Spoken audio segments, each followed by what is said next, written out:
사회자께서 잠깐 말씀드렸지만 수타니파타는 알고 계시지만은 불교의 경전입니다. 불교의 특징을 세계 종교에서 비교해 볼 수가 있습니다. 여기 세계 종교라고 하는 것은 세계적 규모의 종교를 얘기합니다. 즉 불교를 비롯해서 카톨릭, 개신교, 이슬람, 보통 4대 종교라고 하죠. 세계적 규모의 종교인데 불교가 나머지 세 종교와 비교했을 때 특징이 두 가지가 있습니다. 첫 번째는 역사가 가장 오래됐다는 겁니다. 2500년입니다. 그러니까 예수님 탄생하고 나서보다도 훨씬 한 500년 전에 부다께서 출현했기 때문에 역사가 제일 길죠. 군대에서 전문 용어로는 짬밥이 오래됐다고 합니다. 근데 군대 가신 분은 알겠지만 짬밥은 그냥 밥그릇수가 아니에요. 그만큼 경험이 많다는 얘기고 세계 사상사의 역사에서 2500년을 견뎌왔다는 얘기는 그만큼 경쟁력이 있다는 것을 반증한다고 볼 수 있습니다. 이 말씀을 왜 드리냐면은 이 자리에 있는 종교가 다 다를 수 있습니다. 하지만 오늘은 그건 중요하지 않습니다.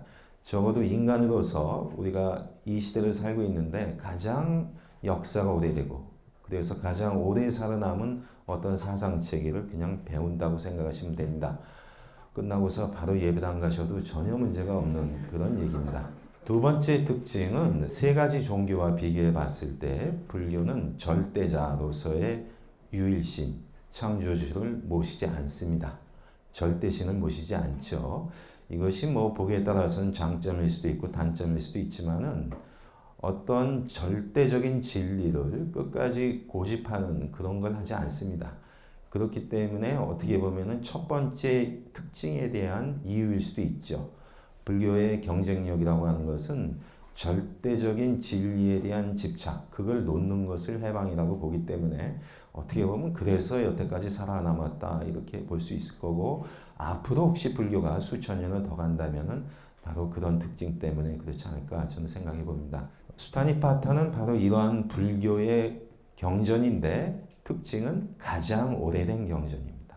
불교 역사가 2500년 됐다면 여러분께서 오늘 들으실 수타니파타는 그 정도의 역사가 됐다는 얘기죠. 여기서 아주 가장 오래됐다는 얘기는 소위 불교의 창시자인 시다르타가 나중에 붓다가 된 그분, 우리는 보통 부처님이라고 하는데 그 붓다라고 하는 분의 가장 생생한 원음을 들을 수 있는 장점이 있습니다. 여기 또 하나의 장점은 생생하기 때문에 아주 소박할 수가 있어요. 그래서 사실 여러분 미리 읽어보셨으면 알겠지만은 이렇게 전문 용어를 몰라서 이게 뭔가 하는 그런 얘기는 거의 없습니다. 저도 박사는 이제 서양 철학을 했는데 이 서양 철학 책을 대부분 어려워하는 이유는 전문 용어를 잘 몰라서 그래요. 그러니까 마치 우리가 물리학 책이 수학으로 돼 있으면 잘 모르잖아요. 그 수학을 아는 사람한테는 쉽죠. 철학도 마찬가지인데 불교도 2500년 되니까 전문 용어가 너무 많습니다. 근데 여기는 그런 게 거의 안 보여요.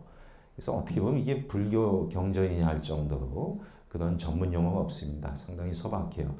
그래서 이게 장점일 수도 있는데 또 단점은 소박하지만 그 밑에 깔린 심오한 어떤 뭐랄까 사상적, 교리적인 이런 것을 잘 모를 수가 있어요. 그래서 저는 이제 제가 불교학과 교수니까 그걸 설명해야 되겠죠. 그래서 오늘 강의 진행 방식은 수타니파타는 1100여 개의 수많은 개성으로 되어 있습니다. 이 중에 대표적인 것들을 소개하면서 거기에 담긴 어떤 불교 사상적인 의미 이쪽에 초점을 맞춰서 전달하고자 합니다. 그게 아니라면 여러분 지금 그거 한 권 갖다 놓고서 오늘 하룻밤만 읽어도 다 읽을 수 있어요.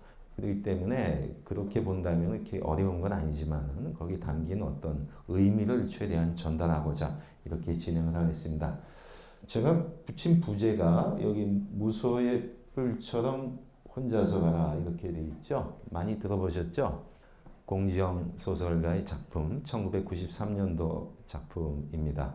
들리는 얘기로는 출판사에 그때 공지영 씨가 이렇게 스타 작가가 되기 전에 첫 작품이었기 때문에 저 제목을 고수하느라고 상당히 애를 먹었다고 그러지만 사실 결과적으로는 상당히 성공한 제목이라고 볼 수 있죠. 저도 읽어보지는 않았지만은 보통 세 여자 주인공이 나와서 소위 여자들이 흔히 갖는 그 속박, 남자라든가 가정에 대한 속박에서 벗어나고자 하는 그래서 아마 이 구절을 따온 것 같습니다. 여기서 중요한 것은 속박에서 벗어난다는 거죠. 이것을 보여주는 함축적인 단어가 무소의 뿔 그리고 혼자서 가라는 얘기입니다. 무소라는 말은 잘 안 쓰죠. 우리가 보통 코뿔소라고 합니다. 코뿔소처럼 그렸어요. 근데 사실 이게 이 뿔이 여기 있으면 안 되죠. 코뿔소라면 요 정도에 있어야 되는데 이건 미안한 얘기지만 황소가 위에 뿔 난 것처럼 이렇게 생겼어요. 그러니까 여기서 중요한 거는 뿔이 하나라고 하는 얘기예요. 황소처럼 두 뿔이 가면 혼자서 못 가잖아요. 그러니까 외뿔인데 보통 동물원 가서 보시면 알지만 코뿔소는 보통 큰 뿔이 하나이고 위에 또 하나가 있는 경우도 있어요. 그러니까 여기서 뿔 하나로 보셔야 돼요. 혼자 간다는 얘기입니다. 뿔 하나가. 그래서 혼자서 가라는 거고 혼자서 여기서 가라는 얘기는 속박에서 자유롭다는 얘기입니다. 사실 그 속박, 그것이 오늘 강의의 핵심 중에 하나인데 많은 속박이 있죠. 그 소설도 나오고 영화도 나온 걸 보면 여자한테는 남성이 속박을 줄 수 있어요. 근데 저는 남성이고 한 집안의 가장이고 자식도 있습니다. 저한테 속박은 누구겠어요? 그 여자입니다. 그러니까 피차 입장은 마찬가지예요. 이거는 이제 여자가 주인공이 돼서 그렇지만은 저희 같은 남자 입장에서 보면 여자가 심각한 속박이고 그래서 왕자였던 시다르다가 출가하실 때에 최대의 속박은 자기 와이프하고 아들이었습니다. 아들을 낳기 때문에 드디어 이제 결단을 내렸어요. 그래서 아들 이름이 라울라인데 라울라의 그 일반적 의미는 속박과 같은 뜻입니다. 장애. 그 좀 기분 나쁘죠? 아들한테 그런 이름을 붙였다고 하는데 뭐 말로는 처음부터 이렇게 날 때 붙인 건 아니라고 하는데 어쨌든 그 자식이라고 하는 게 속박일 수 있어요. 그리고 같이 가려고 결혼했잖아요. 소위 동반자로서. 근데 같이 가는데 또 이게 속박이 되는 겁니다. 그래서 오늘은 도대체 속박이 뭔가 하는 거고 그 속박에서 벗어난 것을 불교에서는 열반이라고 합니다. 두 가지 용어가 있는데 해탈 또는 열반이라고 해요. 해탈은 뭐냐면 윤회라고 하는 속박에서 이탈한 걸 해탈이라고 해요. 윤회에서 벗어난 거. 열반은 해탈 상태에 간 정도의 마음의 상태. 즉 번뇌가 완전히 꺼진 상태를 열반이라고 합니다. 따라서 상태로 보면은 결과적으로는 똑같아요. 해탈이든 열반이든 같은 건데 내용을 보면 바로 혼자서 가는 겁니다. 속박에서의 자유로움을 뜻하는 겁니다. 한번 들어가 보죠. 여기 수타니파타라고 하는 거 일단 간단히 이 책이 어떤 책인지부터 좀 보죠. 이 말은 수타와 니파타가 합쳐진 말입니다. 보통 수타는 팔리어로 수타라고 하는데 좀 생소하죠? 팔리어라면 인도의 고전어가 크게 보면 두 가지가 있습니다. 팔리어가 있고 흔히 이제 귀족들이 쓰는 산스크리트라는 게 있는데 여기 팔리어는 이제 수타라고 하고 산스크리트는 수트라라고 합니다. 그걸 한자로는 이제 경이라고 번역을 했어요. 그러니까 이 수타가 경이고 경이라고 하는 것은 어떤 그 훌륭한 가르침, 말씀들을 묶어놓은 걸 경이라고 하고 니파타는 그걸 또 모아놓은 걸 얘기를 합니다. 그래서 이제 한자로 쓸 때는 수타니파타를 경집 이렇게 보통 쓰는데 잘 안 써요. 왜냐하면은 불교는 인도에서 나왔죠.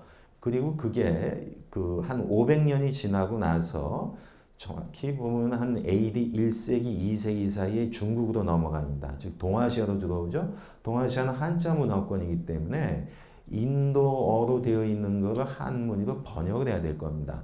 이 번역의 방식에는 미리 말씀드리지만은 두 가지가 있어요. 음을 따는 것과 뜻을 따는 게 있어요. 음을 따는 경우에는 달마, 선불교의 초저라고도 하지만은 뭐 달마 관련한 영화도 있고 많이 있잖아요. 근데 그 달마라고 하는 건 다르마인데 사람의 고유명사는 음을 땁니다. 그렇기 때문에 빨리 읽으면 뭐예요? 달마 이렇게 되겠죠. 이렇게 음을 따는 게 있고 같은 달마인데도 그 다르마의 뜻은 이치라는 뜻입니다. 그럴 경우에 한자를 법이라고 쓰는 거예요. 이것처럼 음과 뜻을 따는 경우가 있습니다. 이건 이제 뜻을 따는 것이고 그래서 경집인데 이 수타니파타는 초기 불교의 가장 오래된 건데 이게 중국으로는 전해지지 않았습니다. 일부가 전해져서 아주 극히 일부만 한역이 됐었고 오늘날 온전한 형태로 우리가 수타니파타라고 하는 것은 팔리어로 되어 있는 것을 번역한 거기 때문에 보통 이제 경집이라는 말은 잘 쓰지 않고 수단이 바탕 보통 이렇게 하죠. 1149개의 개성들이 묶인 하나의 거대한 경전인데 자, 이 말이 어떤 언어로 써져 있는가 하는 것도 중요합니다. 이것은 당시에 붓다라고 하는 분이 사용했던 언어로 말씀을 하셨겠죠. 그 언어는 오늘날 추정컨 대 마가다어라고 보통 합니다. 마가다라는 지방은 그 인도 문명이 강을 끼고 서쪽에 인더스강, 동쪽에 겐지스강이 있죠. 먼저 인더스강 유역에서 고대 문명이 발달하다가 나중에 이제 아리안이 쳐들어와서 이제 겐지스강이라는 문명을 만드는데 그 겐지스강 하구 쪽에 있는 그 넓은 지역을 마가다 지방이고 부처님 당시대에는 거기가 큰 국가가 있었어요. 마가다고. 그래서 보통 그 지역에서 사용하던 마가다어를 사용했을 것이라고 추정을 합니다. 하지만 알 수는 없어요. 이게 음으로만 됐던 것이고 그 문자화되어 있는 문자가 있는 언어가 아니기 때문에 오늘날은 이제 사어인데 그래서 추정은 그렇게 해요. 그러다가 오늘날 우리가 알고 있는 경전 언어는 빨리어라고 하는 것으로 해서 되어진 겁니다. 빨리어 역시 인도 말입니다. 보통 인도의 중부나 북부 지방의 지방 방언이었어요. 그 지방 방언이 계속 암송을 통해서 전해지다가 BC 1세기가 되면 스리랑카 지역에서 경전의 형태로 문자로서 책자화됩니다. 그 책이 여러분이 가신 그런 책이 아니고 폐역경기라고 해서 그 스리랑카 가보시면 아는데 이렇게 당나무 같은 거를 이렇게 얇게 펴가지고 거기에 그 철필 같은 거를 이렇게 긁어서 써요. 그런 것이 이렇게 요런 것이 이제 하나의 페이퍼 하나가 한 장이 되는 건데 뭐 그런 식으로 해서 경전이 편집이 됩니다. 그때 언어가 이제 빨리어예요. 오늘날 초기 불교의 경전을 빨리 니카야 이렇게 부르는데 그거는 이제 빨리어로 되어 있는 경전이다 이렇게 보시면 됩니다. 이게 보통 이제 초기 불교의 것이고요. 이 경전이기 때문에 제가 최소한 이것까지는 설명을 해야 될 것 같아서 경전의 결집이라고 하는 걸 좀 얘기하겠습니다. 보통 불교에서의 경전의 결집은 중요한 것은 3차에 이루어져 3번에 걸쳐서 이루어집니다. 제1차 결집은 불멸, 즉 부처님이 80으로 자연사를 하시죠. 그리고 나서 그 직후에 그 3개월인가 6개월 뒤에 열리게 됩니다. 그 이유는 그 전까지는 사실은 경전이라고 하는 걸 결집할 이유가 없었어요. 왜냐하면 교조가 살아 계시기 때문에 궁금하면 물어보면 되는 것이죠. 그래서 전혀 그럴 필요가 없었는데 이제 그 카리스마를 가진 교조가 돌아가시고 나니까 그분들의 말씀들을 기억해야 될 필요가 있겠죠. 근데 요새 같으면 뭐 녹음을 한다든가 문자를 해서 기록을 남길 텐데 당시는 그러지 않았었습니다. 그래서 모든 고대 종교가 그렇듯이 중요한 건 암송입니다. 그래서 이것을 1차 결집을 하면서 많은 그 제자들이 모여가지고 집단을 이뤄서 집단 암송안을 준비한 거예요. 그러니까 표준 암송안을. 그러니까 시기를 쭉 나누고 공간을 나눈 다음에 그때쯤에는 붓다께서 어디를 갔는데 그때 누가 갔니? 따라가는 사람이 있을 거 아니에요. 그때 네가 들었던 말씀을 한번 암송을 해봐라. 그럼 이제 쭉 자기 기억을 얘기해서 얘기를 하고 그럼 옆에서 같이 간 사람이 수정을 하겠죠. 아니 그건 이거 아닌 것 같고 이렇게 그러면은 어쨌든 거기서 끝장을 냅니다. 이거는 이거다. 그 언제 어디서 이 말씀했다라고 하는 표준 암송안을 해놓고 그걸 이제 외웁니다. 여러분 같으면 불가능할 것 같죠. 근데 제가 깜짝 놀란 적이 있습니다. 제가 뭐 불교 관련해서 세계 각국에 가서 세미나를 했었는데 스리랑카에 가서 저희 동국대학하고 그 스리랑카의 가장 그 명문 불교대학이 이제 페라데니아 대학인데 그 세미나를 하다가 그쪽 교수님들이 이렇게 우리도 그렇지만 이제 스님 교수가 많은데 이제 질문이 나왔어요. 그래서 우리 같으면은 뭘 물어보면은 이렇게 뭐 이렇게 사상적으로 이렇게 개념을 설명을 하잖아요. 근데 이분들은 거기 관련된 구절을 그냥 외워줘요. 빨리어로 외워줘요. 좀 그런데 좀 전문 용어도 좀 쪽팔려요. 왜냐면 우리 같은 교수들은 한문조차도 이렇게 외워서 하지 않아요. 근데 거기는 빨리어를 방대한 경전을 외워요. 왜냐하면 출가해서부터 외워왔기 때문에 교수가 돼서도 다 외웁니다. 그래서 뭘 물어보면 일단 외워주고서 설명을 해요. 뭐 말하나 마나죠. 거기서 우리하고 너무 비교가 되니까. 그 정도예요. 그래서 그런 식으로 이렇게 암송을 하는 거예요. 그게 바로 1차 결집이었습니다. 그렇게 해서 100년이 지났습니다. 100년 동안 외워왔겠죠. 사실 제가 지금 많이 자제하려고 그래. 시간이 정해져서. 근데 옛날 가족오락관이라는 프로가 있었어요. 거기 보면 이렇게 재밌는 코너 하나가 4명인가 패널이 있는데 여기서 이렇게 귀 막아서 뭐라고 하면 끝에 가서 그 얘기가 똑바로 가야 되잖아요. 근데 안 가죠. 그러니까 이제 박장대소하고 재밌는데 그게 안 되죠. 그렇게 써요. 그런데 아무리 표준 암송아니래도 그래서 이제 많은 가탁과 추가가 있었다고 봐야 될 겁니다. 그래서 100년이 흘렀는데 뜻하지도 않은 일 때문에 제2차 결집이 이루어집니다. 그건 계율 문제였어요. 우리한테는 중요하지 않을 수 있지만은 당시엔 중요했습니다. 오늘날도 남방불교권을 가면요. 오후 불식입니다. 즉 정오 기준해서 정오 이후에는 못 먹게 돼 있어요. 보통 이걸 가장 잘 지키는 데가 오늘날 미얀마거든요. 이제 미얀마 가보니까 진짜 지켜요. 승원에서는 지키는데 당시에도 문제가 됐던 게 오후에 안 먹게 되면은 좀 배가 고프고 그럴 거 아니에요. 그러니까 정식으로는 안 먹어도 뭐라 그럴까? 이제 예를 들면 이제 음료수 같은 거 차를 마실 수도 있고 뭐 과일 일부를 먹을 수도 있고 그런 거예요. 사소해 보이지만 이게 논쟁거리가 된 거예요. 부탁께서 오후에 불식하라고 했는데 지금 100년이 지나고 나니까 누군가는 당연히 느슨하게 생각하는 사람이 나오죠. 요 정도는 먹어도 되지 않을까 하는 사람도 나오고 또 누군가는 아니 교조께서 하지 말라고 했는데 먹으면 안 되지. 그래서 분열되기 시작했습니다. 그래서 이런 문제를 해결하기 위해서 제1차 결집이 이루어지고 이때에는 주로 계율에 대한 것을 정리하는 것이 가장 컸었습니다. 근데 오늘날도 오후 불식은 맞아요. 근데 맞는데 제가 미얀마 경험 얘기를 하면 혹시 미얀마 가시면은 거긴 불교 국가니까 가실 때에 가장 환영받는 선물이 뭐냐면요. 사탕을 가져가세요. 사탕. 한국 사탕 맛있습니다.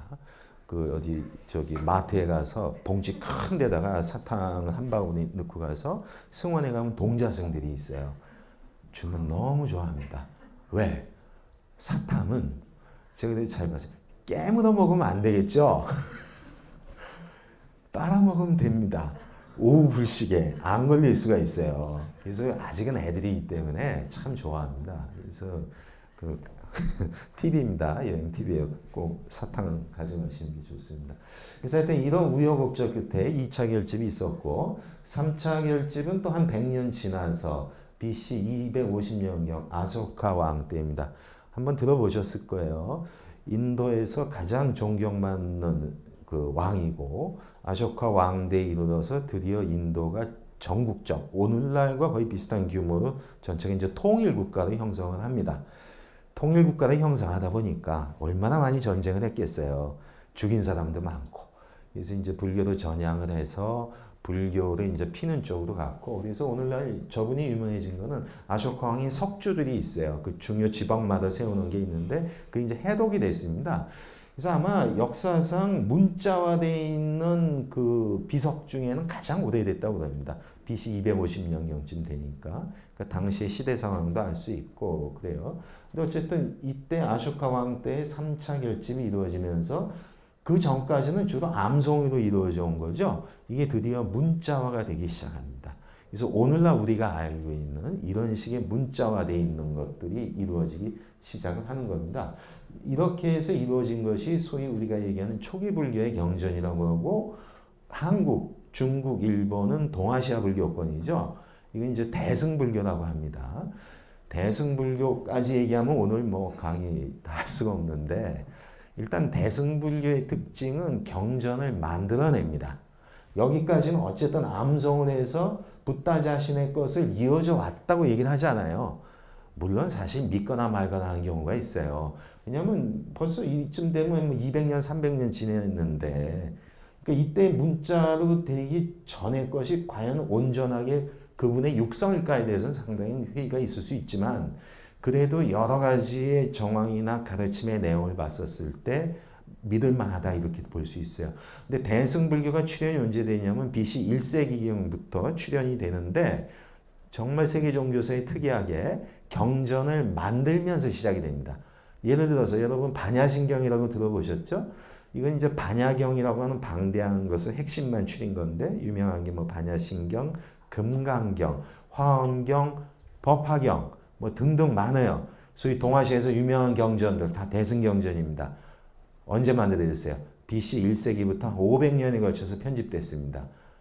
정확히 얘기하면 부처님 말씀이 아니죠. 그래서 이게 문헌학적으로 20세기 초에 서양인이 밝혀냈습니다. 그래서 한동안 뜨거웠죠. 대승 비불설. 그래서 사실 비불설이 맞죠. 근데 오늘날은 다 불설이라고 합니다. 왜? 부다의 정신은 그대로 이어받았다. 그래서 이제 새로운 불교를 만든 건데 어쨌든 우리의 문화권에 있는 대승경전은 이것과는 상관없이 BC 1세기부터 새롭게 만들어진 거다 이렇게 볼 수 있습니다. 어쨌든 오늘 주제가 되는 수타니파타는 이 초기 경전 중에서도 가장 오래된 겁니다. 이 쌍벽을 이룬 가장 오래된 게 수타니파타, 또 하나가 들어보셨어요? 담마파다, 흔히 법구경이라고 하는 겁니다. 이 두 가지가 가장 오래됐죠. 근데 이 수타니파타가 대중들한테는 더 친근할 수가 있어요. 왜냐하면 그 말씀이 상당히 평이하기 때문에 그렇습니다. 자, 이 슈라마나의 길, 일종의 불교의 시작을 제가 보여주고자 하는 겁니다. 소위 한 자연인이었죠. 역사상에 존재했던 2500년 전에 북인도에 보면 카필라국이라고 하는 작은 성, 일종의 소도시 국가인데 오늘날 지역으로 보면 이제 인도와 네팔의 접경이고 현재 행정구역상으로 네팔로 돼 있어요. 그래서 네팔에서 이제 그와 하여튼 분쟁이 많아요. 왜냐하면 유명한 관광지가 됐기 때문에. 그런데 재밌는 거는 네팔이든 인도든 현재 불교를 믿고 있지는 않아요. 근데 하여튼 이 카필라국의 왕자였었습니다.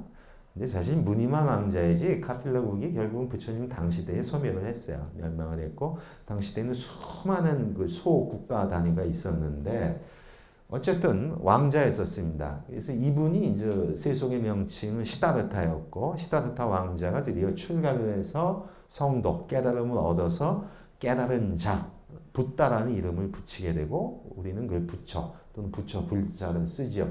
자, 이 역사의 시작은 출가에서 시작이 됩니다. 즉 슈라마나의 길을 가기 시작했다는 거고요.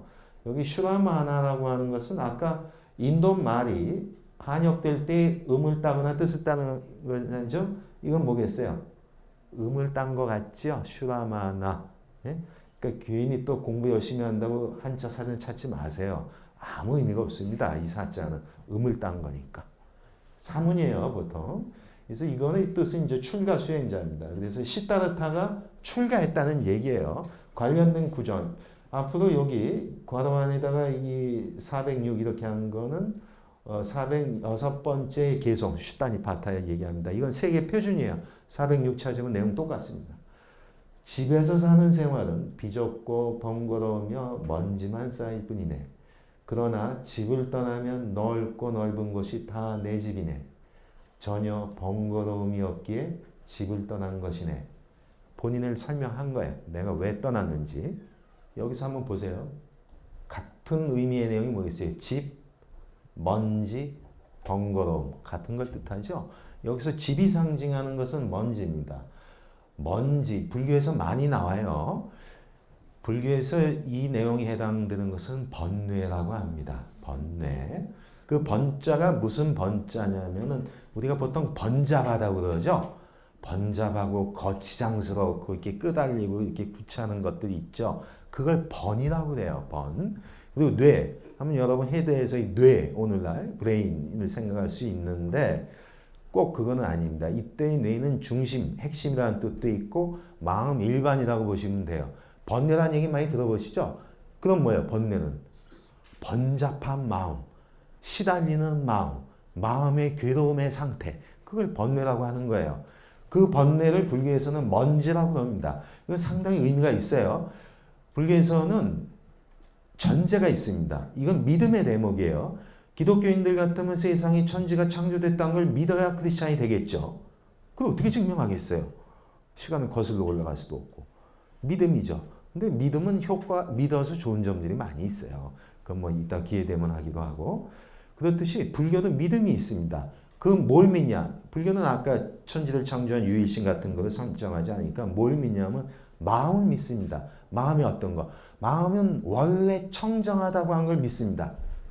믿고 싶지 않을 수도 있죠. 왜? 주변을 보세요. 대부분 착하신 분들만 있는 것 같은데 이 계단을 나가서 세상 밖으로 나가면 별 이상한 사람들 많아요. 해결한 일도 많고 뭐가 그렇게 청정합니까? 더러운 놈이 더 많은데. 하지만 그걸 믿습니다. 사람의 마음자리는 본래 청정함을 믿어요. 그게 불교 신앙심의 시작이에요. 그거를 믿습니다. 따라서 이거 어떻게 비유가 하냐면은 사람의 청정한 본래의 마음 상태를 맑은 거울이라고 비유할 때가 있습니다. 맑은 거울이에요. 그건 때가 안 앉은 거야. 근데 시간이 지다 보니까 파리도 앉고 뭐도 벌레도 앉고 해서 똥도 끼고 해서 먼지, 티끌 먼지가 쌓여 있을 거 아니에요. 그 위에. 그 먼지를 벗겨내면 뭐가 나오겠어요? 원래 맑은 거울만 나오죠. 그 비유, 그거를 믿습니다. 현재 내 마음이 왜곡되고 힘들게 살지만 이거는 티끌과 먼지라는 얘기예요. 티끌, 먼지의 특징이 뭐예요? 주인이 아니죠. 그거는 불거나 닦거나 하면 떨어질 만한 그것이에요. 주인이 아니고 객이라는 얘기야. 주인은 뭐예요? 원래의 그 거울 상태를 주인이라고 하지 않습니다. 그래서 주인과 나그네 입장을 분명히 하라는 얘기예요. 현재 힘든 번뇌의 상태는 분명하다. 그건 티끌 먼지이고 주인이 아니다. 내 마음의 주인은 청정한 상태의 그거라고 합니다. 증명할 수 있겠어요? 근데 그걸 믿습니다. 근데 그 믿음의 효과가 어디 있겠어요? 여러 가지가 달라지겠죠. 사람을 대하는 것이라든가 인생과는 달라질 테고. 그래서 이렇게 티끌 먼지를 벗겨내는 과정을 불교에서는 수행이라고 하는 겁니다. 그걸 통해서 결국은 회복되는 것이라고 하는 걸 믿죠. 그 회복된 상태를 붓다라고 하는 겁니다. 그래서 이런 것이 이제 불교식 믿음의 시작인데, 그렇다면 이 집이 상징하는 것은 바로 이 먼지, 번거로움. 제가 그랬죠. 번거로움이 바로 번이죠. 번거로움의 마음 상태, 번뇌이고 그것은 먼지예요. 그것은 바로 집입니다. 그렇다고 보면 진짜 집이 아니라는 얘기죠. 우리 마음의 진짜 집은 원래 번거롭거나 먼지가 끼지 않은 청정한 상태라고 보는 거예요.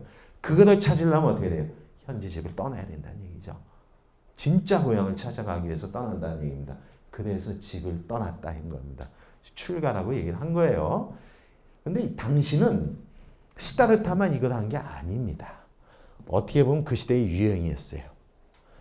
그래서 슈라마나라는 용어가 나왔고 이거를 사문이라고 번역하는데 정확히 얘기하면 사문은 불교의 고유 용어가 아니라는 얘기입니다. BC 5세기에 많은 사문이 있었어요. 왜 그랬을까? 당시는 인도에는 브라만교가 최대의 종교였습니다. 브라만교가 성립되고 나서도 한 500년이 지났고 이 브라만교는 이제 북방 아리안 계통이 와서 만든 종교인데 브라만교의 가장 특징이 카스트 제도를 만든 겁니다.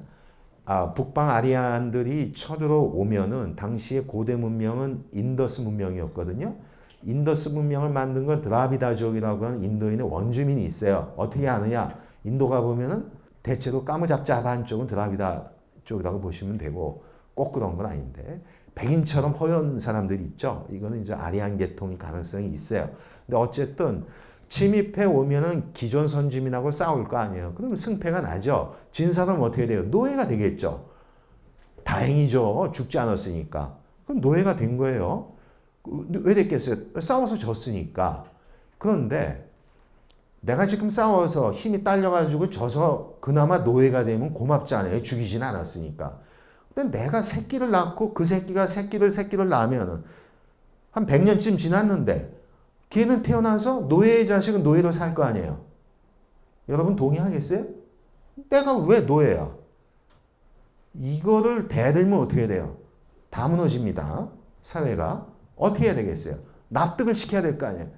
왜 노예의 새끼는 왜 노예로 또 살아야 되는지. 그게 카스트입니다. 그래서 계급을 두고 당대에 네가 싸워서 져서 노예가 됐지만 그게 세습을 가지더라도 그 계급은 그대로 영원히 가야 된다. 그게 카스트입니다. 그리고 이 카스트를 옹호해 주려면 뭐가 필요해요? 사후를 설명해 줘야 될 거 아니에요. 그래서 나오는 것들이 윤회하고 결합되는 겁니다. 그래서 윤회하고 카스트가 만나서 흔히 카스트에 4개의 계급이 있죠. 브라만, 크샤트리아, 바이샤, 수드라가 있습니다. 여기 브라만이라고 하는 건 사제 계급인데 브라만, 여기 센스가 빠른 분들은 이거 알아차려야 돼요. 이 종교를 브라만교라고 하죠. 브라만교의 사제, 카스트의 최고의 계층, 브라만 계급이죠. 이상하죠? 이 논리를 기독교에 그대로 쓰면 어떻게 돼요? 기독교 하나님은 여호와죠? 그럼 목사님, 신부님은 뭐라고 불러야 돼? 여호와라고 불려야죠. 쫓겨납니다. 큰일 나죠. 감히 어떻게 신부님이 내가 여호와요? 큰일 나죠. 이게 가능했다는 얘기예요. 거의 신과 동격화될 정도로 얼마나 강력했는지 알 수 있겠죠. 제가 보기엔 세계 역사상 가장 강력한 종교는 브라만교라고 볼 수 있어요. 완전한 재정일치에다가 아니 최고의 신이 되는 우주의 근원 브라만을 섬기는 제사들을 섬기는 그 자들도 브라만이 된 거 아니에요. 그러니까 그 밑에 있던 크샤트리아들은 무사계급이거든요. 왕족, 귀족. 그래서 칼잡이들인데 칼은 잘 쓰는데 당하질 못하잖아요. 계급에 있어서. 불만이 많겠죠. 근데 어떻게 하겠어요? 계급이 그러는데. 그런데 불교가 출현한 겁니다. 세계사의 또 불교의 특징 중에 하나가 교조가 살아있었을 때 가장 활발하게 퍼진 종교 중에 하나입니다. 정말 살아계실 때 때깔나게 퍼졌어요. 그 이유가 뭘까요? 시다르타가 내갖고 왕자라고 그랬죠. 브라만 계급이에요? 크샤트리아죠. 그래서 많이 퍼졌다고 봐야 됩니다. 물론 저 같은 불교학과 교수는 워낙 가르침이 훌륭해서 그래서 퍼졌다고 하겠지만 사회학적으로 보면 그분의 계급이 크샤트리아였다라고 하는 건 상당히 중요합니다. 왜?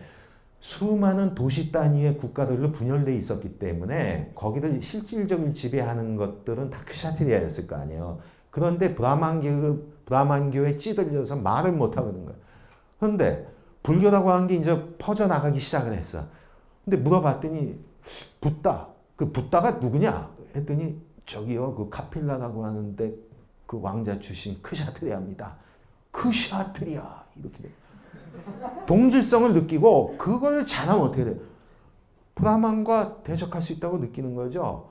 그래서 이런 도시화와 상업화와 맞물리고 계급이 성분이 맞물려서 급속도로 퍼져간 겁니다. 그래서 80생으로 돌아가시는데 그때 이미 거의 전 인도 북부지방 쪽엔 거의 제패하다시피 퍼진 상태예요. 그래서 이제 슈라만한데 이건 당시에 브라만교가 워낙 강력하다 보니까 이 기존의 권위에 대해서 500년 지나다 보니까 많은 문제가 나옵니다. 특히 뭐냐면 이거는 제사 종교예요. 원래 고대 종교가 다 희생제의라는 제사 종교인데 제사 종교를 많이 하다 보니까 어떻게 되냐면은 이런 거예요. 처음에는 양을 한 마리 정도, 처음엔 사람을 바쳤겠죠. 모든 고대 종교가. 그다음에 이제 희생 양을 바치는 거예요. 그럼 한 마리, 두 마리 바치면 이제 뭐 구원을 받는다 이렇게 갈 텐데 나중에는 어떻게 되냐면은 양을 숫자가 많아집니다. 한 1000마리 바친 사람하고 한 마리 바친 사람이 죽고 나서 윤회할 때 달리 간다 이렇게 가겠죠. 동의하겠어요? 동의 못하겠죠. 결국은 빈부의 차이에 따라서 계급의 차이가 되는 거기 때문에 그래서 이런 많은 모순을 낳고 그래서 그런 권위에 대해서 동의하지 않는 사람들 일종의 자유사상가들이 빈번하게 나옵니다. 그 사람들을 일러서 슈라마나라고 해요. 이 사람들은 다 출가를 해서 집을 나와서 보통 출가 유행승이라고 합니다. 떠돌면서 어떻게 먹고 사냐? 탁발한다고 그러죠. 걸식이라고도 합니다. 그래서 좀 웃기게 얘기하면 얻어먹는 그런 건데 인도에서는 그게 이제 가능했었어요. 그래서 이런 식으로 해서 이 출가의 의미는 브라만교로 상징되는 기존의 권위로부터 이탈해요. 이건 인도 상황인데 출가죠? 출가입니다. 거꾸로 하면 뭐예요? 가출이죠. 큰 차이가 있죠. 청소년 때 불만 있어서 나가면 가출이고 출가가 이게 동아시아에 오면 문제가 커집니다. 왜?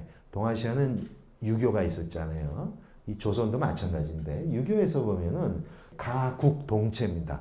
가정과 국가는 한 몸이라고 여겨요. 유교의 특히 이제 동아시아의 대전제인데 그러면 가국 동체니까 가국 동체를 유지하는 룰이 있어야 될 거예요.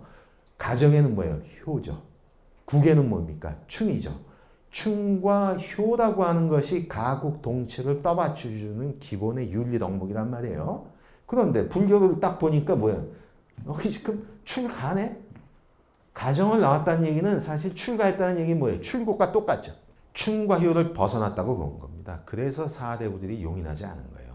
근데 여기서 인도 상황은 이 가라고 하는 것은 결국 비슷합니다. 브라만교라고 하는 기존 권위에 대해서 동의할 수 없다. 그래서 나는 새로운 구원의 길을 찾아가겠다. 그래서 나온 사람입니다. 그리고 또 하나는 불교식으로 보면 괴로움을 해결하기 위해서 출가했다. 이렇게 볼 수 있어요. 불교에서 보통 괴로움은 생로병사를 일러서 괴로움이라고 합니다. 생로병사가 괴로움이 맞나요? 병은 괴롭죠. 아프니까. 늙는 거. 그렇죠. 좋지 않죠. 저도 50 후반으로 들어갔는데 왜 나이 먹고 늙어가면 싫어할까요? 그날이 다가와서 그래요. 죽음. 내 이 죽음. 참 원치 않은 그날이 옵니다. 따라서 노병사는 적어도 즐겁지 않은 것이죠. 괴로움이라고 할 수 있는데 이거 동의하겠어요? 생이 괴로움입니다. 이따가도 나오지만 불교에서는 일체계고라고 합니다. 삶의 모든 것은 괴로움이라고 합니다. 여기 이러겠죠. 뭐 이렇게 삐딱해. 24시간을 살아도 즐거울 때도 있고 괴로울 때도 있는 거지. 그렇죠? 제가 강의를 재미없게 해보세요. 괴롭죠? 근데 딱 표정을 보니까 그렇게 괴로운 것 같진 않아요. 벌써 웃네요. 즐겁죠? 근데 뭐가 그렇게 다 괴롭다고 해? 넌 왜 이렇게 꼬였냐? 그럴 수 있죠. 그게 아니죠. 그 이따 얘기를 할 텐데. 이거를 아는 것도 핵심입니다. 왜 생이 고인지. 이때의 생은 두 가지일 거예요. 태어남도 뜻하고 태어나서 살아가는 과정도 뜻할 겁니다. 그게 괴로움이라는 얘기예요. 이따가 한번 얘기를 하죠. 어쨌든 생로병사라고 하는 괴로움에 대한 해결의 노력으로 출가를 했다. 이렇게 볼 수 있고요. 자, 그 배경, 히스토리를 얘기를 하면요. 사문유관이라고 하는 게 있습니다. 네 문, 동서남북 문을 유람, 다닌 거예요. 다니면서 봤다는 얘기예요. 자, 이거는 다소 황당한 얘기일 수 있는데, 그 시다르타의 출생부터 봐야 되는데, 모든 성인들이 범상치 않잖아요. 태어나는 게. 뭐, 어머니 옆구리에서 나왔다고 그러고 그러는데. 근데 태어나고 나니까 이제 점성술사를 통해서 이제 점을 쳤어요. 아버지가. 왕이잖아요. 어쨌든 작은 나라지만. 근데 점괘가 딱 두 가지가 나왔습니다. 하나는 전륜성왕, 인도인이 생각하는 가장 위대한 왕. 근데 이거는 존경받는 왕이자 동시에 당시 인도가 소국으로 다 쪼개졌다고 그랬죠. 통일제국의 왕이 된다는 뜻이에요. 아버지 입장에서는 이건 정말 대박난 거예요. 야, 다 망해가는 국가에 전륜성왕이 된다는 거예요, 내 아들이. 근데 또 하나의 점괘는 뭐가 나왔냐면 출가해서 성자가 될 거라는 거예요. 그런데 재밌는 거는 둘 중에 하나는 된다는 겁니다. 여러분 같으면 어떻게 하겠어요? 국가를 생각하면 전륜성왕이 돼야 되죠. 간단합니다. 전륜성왕 되게 하려면 어떻게 돼요? 출가 성자만 안 되면 되죠. 간단한 점괘입니다. 그래서 그 길을 갔어요, 왕이. 출가하면 안 되고 성자의 길을 가면 안 될 거 아니에요. 그거를 막으려면 민감한 거는 안 보여준 거예요. 주변의 대신들 중에서도 늙은 대신들은 안 보여줬다는 거예요. 참 말도 안 되는 얘기인데. 그래서 주변에 아리따운 그 시녀들과, 그러니까 여기서 거꾸로 가면 돼. 생로병사 중에서 그러니까 젊은 사람, 병들지 않고 젊고 싱싱하고 이런 것들. 근데 죽음의 모습도 안 보여주고. 그러니까 좀 불경스러운 얘기인데 저도 그렇게 살았다면 출가해서 성절했을지 몰라요. 근데 너무 없이 살다 보니까. 그러니까 역설이죠. 너무 향락에 사는 거예요. 근데 그게 아버지가 실수한 겁니다. 적당히 보여주면서 충격파를 완화했어야 되는데 너무 좋은 것들만 보여준 거예요. 그러다가 드디어 충격이 나온 거예요. 사문유관이에요. 근데 어느 날 말을 타고서 시종 하나만 데리고서 국가라고 해봐야 뭐 작은 성이니까 동서남북문이 있을 거 아니에요? 거기서 이제 다닌 겁니다. 그걸 막았어야 되는데. 첫 번째, 동문을 갔습니다. 동문을 갔더니 늙은이가 있는 거예요. 근데 이게 말이 안 되는 게 처음 본 겁니다. 그러니까 상징이라고 보세요. 그만큼 차단했었다 이렇게 봐야 됩니다. 노인을 봤어요. 근데 그 질문이 더 황당합니다. 나도 나이를 먹으면 저렇게 늙어? 무슨 여러분 같으면 뭐라고 대답했어요? 에이, 그건 말이라고 해요. 그러겠죠. 그래서 그래요. 왕자님도 나이를 먹으면 저 노인처럼 됩니다. 근데 처음 본 거예요. 그 노인 저렇게 다 아주 나이 먹은 노인네를 충격을 받죠. 그 다음에 이제 난문을 가요. 이 병자, 다 누워있는 병자를 봅니다. 나도 혹시 살다 보면 병이 들면 저렇게 될까? 이게 또 질문이라고 해? 답은 뻔하잖아. 왕자님도 그렇게 될 수 있습니다. 충격을 받죠. 네? 병자를 봤다면, 그 전에 봤다면 모르는데. 근데 드디어 서문에 가서는 시체를 봅니다. 죽은 자. 또 질문합니다. 나도 나이를 먹고 늙고 병들어 죽으면은 저렇게 되니? 당연하지요, 왕자님. 왕자님도 예외가 없죠. 이렇게 됐습니다. 근데 그렇게 끝난 게 아니라 이 시차를 내려면 이제 마감을 해야죠. 북문까지 갔습니다. 북문에 드디어 수행자를 봅니다. 슈라마나를 본 거예요. 성자를 봤습니다. 거기서 희망의 빛을 봅니다. 그 사람의 모습을 통해서 저 사람은 고민이 이런 식의 괴로움이 없는 것 같다. 따라서 내 갈 길은 정해졌다는 얘기죠. 왜? 왕자도 늙어 병들어 죽는 데 있어서는 아무 여유가 없구나. 그걸 알게 됐습니다. 그래서 결국 출가를 결심하고 곧이어 출가를 합니다. 그래서 그 관련돼서 이러한 개송이 나오죠. 자식과 아내, 아버지와 어머니, 재물과 곡식, 친척들, 그리고 욕망의 한계까지 모두 버리고 무소의 불처럼 혼자서 가라. 이 무소의 불처럼 혼자서 가라라고 하는 것은 독립된 장을 읽을 정도로 수십 개의 개송이 나와요. 한번 읽어보세요. 그러면 끝 구절마다 무소의 뿔처럼 혼자서 가라고 하는 것들이 수십 개가 묶여 있습니다. 그 중에 하나인데 당신의 그 출가 상황의 심정을 얘기한 거예요. 그러면 여기서 자식과 아내, 아버지, 어머니, 재물곡식 이게 결국은 뭘 상징해요? 욕망의 한계라는 얘기입니다. 결국은 어떤 식으로든 간에 욕망과 관련되어 있는 그런 관계라고 보는 거죠. 그래서 그것을 버려야지만 혼자서 갈 수 있다. 그러기 위해서 결국 이 모든 것을 상징하는 거기서 벗어나는 집을 떠나는 길을 가게 되고요. 그래서 그 길을 이렇게 표현합니다. 묶여있지 않은 사슴이 숲에서 먹이를 찾아 원하는 곳은 어디든지 가듯이 지혜로운 자는 자유를 찾아 무소의 뿔처럼 혼자서 가라. 이 마음으로 출가를 했던 겁니다. 그래서 지금까지 혼자서 가라는 것은 출가를 해서 수행의 길을 가고 많은 스승들을 만나게 됩니다. 그 과정에 6년이 걸립니다. 그래서 가지 않은 길을 혼자서 가는 거예요. 누구하고 지금 이끌려간 게 아니잖아요. 그래서 본인이 찾아서 스승도 찾아다닙니다. 그래서 당시대의 수많은 이름 있는 스승들을 다 찾아가요. 그 중에는 극단적인 고행에 가는 경우도 있고 하여튼 상당히 극단적인 방식들이 있어요. 그걸 다 해봅니다.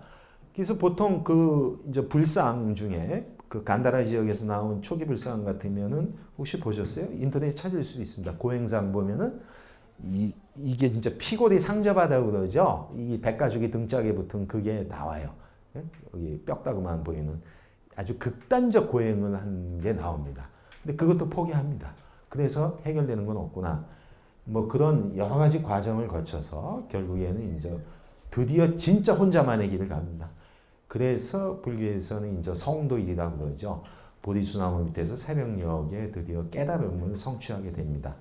그래서 그거를 보통 이제 무사도고라고 그래요. 스승 없이. 그 전에 스승이 많았죠. 그거 다 버리고 스스로 혼자 도고, 혼자 깨우침, 깨달음을 얻었다. 이렇게 얘기를 하는데, 자, 그래서 그 깨달음을 얻었다고 보고요. 자, 여기서 보시면은 결국은 괴로움에서 벗어나기 위해서 출가했다. 슈라마나이를 갔다는 얘기인데, 불교에서는 일체계고라고 그럽니다. 모든 것은 다 괴로움이라고 합니다. 이거는 불교가 이 현상을 인식하는 출발점이에요. 불교만 그럴까요? 제가 아까 그랬죠. 아니 사는 게 다 괴로움이다. 왜 이렇게 삐딱해? 염세주의 아니야? 왜 이렇게 사는 게 이렇게 꼬여 있니? 만약 이게 맞다면 불교만 꼬였을까요? 기독교는 좀 더하잖아요. 죄라고 하는데. 공통점이 있다는 얘기입니다. 모든 종교는 현상을 포지티브하게 설명하지 않습니다. 포지티브하게 설명하면 어떻게 돼요? 누가 그 종교를 믿겠어요? 좀 직업의식도 있지만은 모든 종교는 직업은 좀 그런데 어쨌든 모든 종교의 공통점은 현상을 네거티브하게 설명합니다. 왜? 문제가 있다고 보는 거예요. 그 문제의 방식을 불교는 고라고 보는 거고 기독교에서는 죄라고 보는 겁니다. 죄가 맞냐 고가 맞냐 하는 건 싸울 필요가 없어요. 적어도 우리가 현상이 이 상태를 계속 갔을 경우에 이것은 바람직스럽지는 않다는 거예요. 왜? 잘 살거나 못 살거나 마지막은 다 똑같아요. 죽지 않습니까? 결국 죽음의 극복입니다. 이게 바로 종교와 철학의 시작이라고 볼 수 있어요. 아무도 일리가 없죠. 그렇기 때문에 모든 종교의 공통점은 또 뭐예요? 다 평등을 얘기합니다. 왜? 다 똑같은데 다른 게 뭐가 있어요? 가는 모습, 태어난 모습, 가는 모습 다 똑같죠. 이런 기본적 공통점이 있습니다. 따라서 이 현상은 문제가 있어요. 그 문제의 최대치는 바로 죽음입니다. 다 죽음으로 끝나죠. 그러면 여기서 그냥 놔둬버리면 종교가 필요 없죠. 그 종교가 얘기하는 가르침을 믿으면 어떻게 돼요? 믿음을 통해 구원을 준다고 얘기하는 겁니다. 일종의 세이프가드예요. 여러분은 지금 헤엄칠 재주도 없으면서 깊은 바다에 빠진 그런 사람들이라고 보시면 됩니다. 놔두면 어떻게? 빠져 죽지요. 그때 세이프가드가 짠 등장해서 뭐 보트를 던지든 구명조끼를 던지든 하죠. 그걸 잡으면 구제가 되죠. 그걸 구원받는다고 합니다. 그 바다, 죽음으로 끝나는 한계의 바다를 죄로 설명할 수도 있고 고로도 설명할 수 있습니다. 결국은 죽음이라는 한계를 극복하는 거고 그래서 이 현상을 불교에서는 고라고 보는 거예요. 그래서 고 중에 고는 바로 죽음이죠. 사람의 목숨은 정해져 있지 않아 얼마를 살지 아무도 모른다네. 사람의 삶은 애처롭고 짧으며 괴로움으로 엉켜있다네. 즉 사람의 삶은 괴로움이라는 얘기입니다. 삶의 과정 전체가. 살다 보면 즐거울 때도 있지만 결론은 괴로움이라는 얘기예요. 근데 결론뿐만 아니라 과정도 괴로움이라는 얘기를 제가 이제 하겠습니다. 제가 불교 강의할 때 제일 역점을 두면서 하는 게 바로 이 고의 대목이에요. 불교는 일체계고라고 해놓고 그 괴로움에서 벗어난 것을 해탈, 열반했다고 하고 그걸 이룬 자를 부처라고 하는 거예요. 불교는 부처 믿는 종교이기 때문에 불교를 설명하려면 고에서 설명할 수밖에 없어요. 그거를 납득을 해야 뭐 부처도 나올 거 아닙니까? 기독교도 마찬가지죠. 여러분이 죄인됨을 인정하지 않는다면 구원이 무슨 의미가 있냐는 얘기예요. 그렇기 때문에 불교든 기독교든 죄나 고를 인정해야 된다는 얘기예요. 이게 납득되지 않으면 의미가 없죠. 자, 그런데 납득이 쉽지 않아요. 일단 빨리어입니다. 두카입니다. 두와카의 결합이고 두는 어려운 배반하는 즉 어긋난다는 뜻이 있어요. 그 다음에 카는 공허한 하늘 그런 거예요. 텅 빈 하늘 같은 겁니다. 즉 채워지지 않음, 만족스럽지 않음 이런 거예요. 이걸 결합해 보시면 이렇게 되죠. 뭔가에서 어긋났기 때문에 만족하지 못한다는 뜻입니다. 그거를 두카 이렇게 얘기한 거예요. 그 한자로 뜻을 따니까 고라고 한 거예요. 이 고도 사실은 쓸 고죠. 쓴 거예요. 쓴 겁니다. 이게 풀처변이 있잖아요. 쓴 그런 겁니다. 자, 여기서 중요한 건 어긋난다는 얘기입니다. 뭐에 어긋나냐? 불교에서 보면 세상의 이치에 어긋남으로 인해서 채워지지 않는 불만족의 상태. 이렇게 됩니다. 자, 세상의 이치. 담마, 빨리어로는 담마이고 산스크리트로 하면 다르마입니다. 빨리 읽으셔서 음으로 따면 달마죠. 뜻을 따면 법입니다. 물수변에 갈 것 짠 거. 우리가 법률할 때 그 법인데 이건 세상의 이치라는 뜻이에요. 이치. 이걸 담마 또는 다르마 하니까 뜬금없다? 보세요. 세상의 이치라고 하는 것은 고동 문명권마다 가장 중요한 키워드라고 보시면 됩니다. 예를 들까요? 서양에서는 고대 그리스 문명이 제일 중요하겠죠. 그리스 문명에서 키워드는 세상의 이치입니다. 그거를 그리스어는 뭐라고 부를까요? 로고스라고 합니다. 로고스. 이 로고스는 세상의 이치, 법칙이라는 뜻도 있고 그것에 대해서 살려는 능력이 이성이라는 뜻도 있고 기독교로 가면은 말 또는 말씀이 됩니다. 예를 들어서 태초에 말씀이 있었나니 하면은 이것을 성서 히라보로 할 경우에는 태초에 로고스가 있었나니 이렇게 되겠죠. 즉 기독교식이라면 저 이치 법칙은 섭리가 돼 있죠. 하나님의 섭리, 섭리가 동시에 말씀이기도 하고 나중에 이제 율법이 될 텐데 그런 거예요. 그럼 이해가 되시죠? 서양 문명권에서도 제일 중요한 거는 세상의 이치라고요. 그게 로고스이고 그런 겁니다. 그렇듯이 인도에서도 세상의 이치는 다르마라고 본 거예요. 물론 내용이 다르죠. 중국 볼까요? 중국 문명에서 세상의 이치는 뭐라고 불렀을까요? 고대에. 주역에서 보면 세상의 이치, 형이상자 위지도입니다. 형태를 지닌 이 세상의 것들을 어떤 지배할 수 있는 법칙, 그걸 도라고 하고 그 근원도 도입니다. 이렇게 보면 세상의 이치라고 하는 것은 그리스, 인도, 중국, 고대 문명 대표 지역에서 키워드라는 걸 알 수 있어요. 이걸 가지고 종교와 철학이 진행되는데 불교에서 담마, 세상의 이치는 연기, 무상, 무아 이렇게 볼 수 있습니다. 연기, 사실 이게 불교에서 그러니까 기독교로 보면 창조에 해당되는 거예요. 이 세상이 어떻게 형성돼서 어떻게 굴러가는가? 기독교식은 뭐예요? 창조죠. 창조의 섭리에 의해서 이렇게 가는 거죠. 불교는 뭐라고 하겠어요? 그건 창조식 인정하지 않으니까. 세상은 연기한 것이고 연기의 법칙에 따라 세상은 운행된다. 이렇게 설명하는 거예요. 포지션은 똑같다는 얘기예요. 세상의 법칙을 설명하는 겁니다. 그게 연기예요. 그 내용이 이따가 설명하기도 하고 그냥 간단히 얘기하면 세상은 연기, 무수히 많은 조건들이 어우러져서 일어나는 것이다. 이 정도로 보고 이따가 설명할게요. 이렇게 수많은 조건과 조건이 서로 화합해서 이루어지는 거라면은 불교에서 보면 이 세상은 다 변화해 간다는 겁니다. 왜? 사람을 볼 때 일단은 나오겠지만은 보통 서양식으로 하면 마인드, 바디로 나눕니다. 몸과 마음으로 나누죠. 요새식으로 하면 우리의 몸은 몇 개의 체세포로 되어 있어요.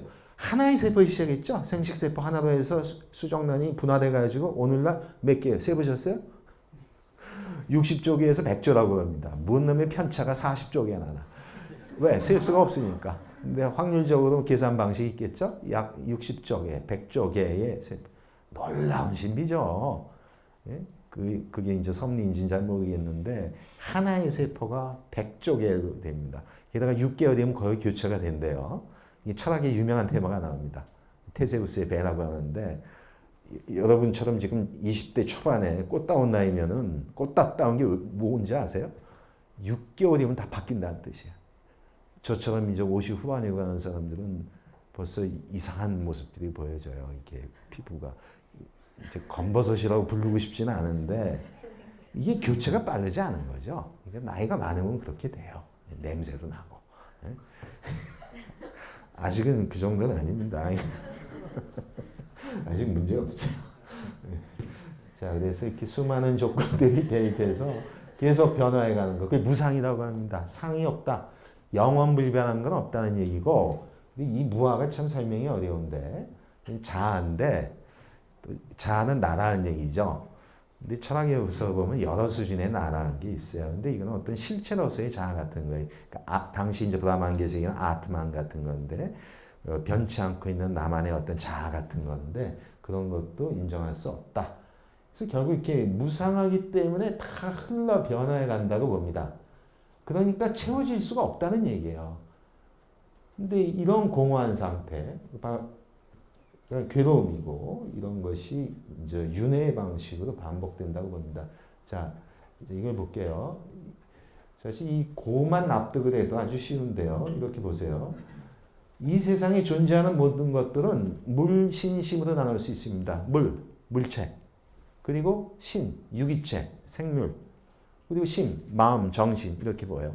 아마 세 가지는 다 걸릴 것 같아요. 불교에서는 모든 물질은 성주괴공의 반복이라고 봅니다. 즉 형성되죠. 요새식으로 얘기하면 뭐 지구 같은 것도 좋습니다. 성간 물질들이 형성이 되죠. 일정 기간 머뭅니다. 지구는 현재 45억 내지는 6억 년 동안 머물러 있습니다. 하지만 붕괴되고 있죠. 언젠가는 지구의 종말이 어떻게 올까요? 태양에서 왔기 때문에 태양으로 다시 갑니다. 흡수돼요. 그렇게 되면 어떻게 돼요? 태양도 결국은 터지겠죠? 호공 중에 흩어집니다. 그러다가 다시 또 끼리끼리 모여서 일정 기간 있으면서 성주개공하죠. 우리의 몸이라고 하는 것은 태어나 늙어 병들어 죽습니다. 그리고 이 생로병사의 반복이라고 합니다. 이걸 윤회라고 합니다. 못 믿으시면 할 수 없어요. 네. 심은 이게 불교만의 이제 매력이죠. 마음을 분석하는 건데 생주이멸의 반복입니다. 한 생각이 일어나요. 그리고 한 생각이 머뭅니다. 한 생각이 머무는 시간 단위를 불교에서는 찰나라고 합니다. 찰나가 뭐냐? 요거를 가운데 손가락을 딱 쥔 다음에 탁 놔보세요. 탕 튕기죠. 이게 1찰나가 아니에요. 이것의 65분의 1등분 하면은 그게 1찰나입니다. 오늘날 물리학적으로 얘기하면 75분의 1초 정도라고 봐요. 그게 가장 짧은 단위인데 정확히 얘기하면 뭐예요? 한 생각이 머무는 단위입니다. 이 말이 맞다면 1초에 우리가 몇 가지 생각을 해요? 75개의 생각을 한다는 뜻이죠. 1분이면 거기다 60 곱하시고 거기다가 1시간이면 또 곱하시고 24시간 곱하면 하루의 생각 개수가 나오죠. 한번 계산해 보세요. 집에 가서. 수백만이 될 수가 있어요. 그래서 이걸 줄여서 5만 가지 생각이라는 얘기가 나와요. 하루에도 5만 가지 생각이 있어요.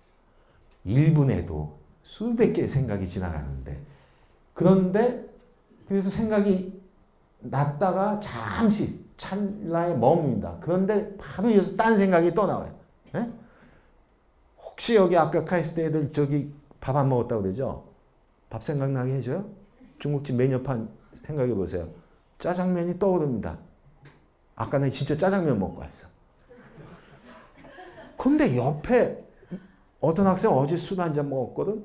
짬뽕이 더 땡기죠? 보세요. 짜장 생각을 했는데 바로 짬뽕이 치고 들어오죠? 짜장 생각이 일어나서 잠시 머물다가 짬뽕이나 딴 생각이 나옵니다. 짜장 생각은 이미 소멸해 버렸어요. 또 이 딴 생각이 또 나오죠? 누군 또 볶음밥 생각이 나올 수도 있어.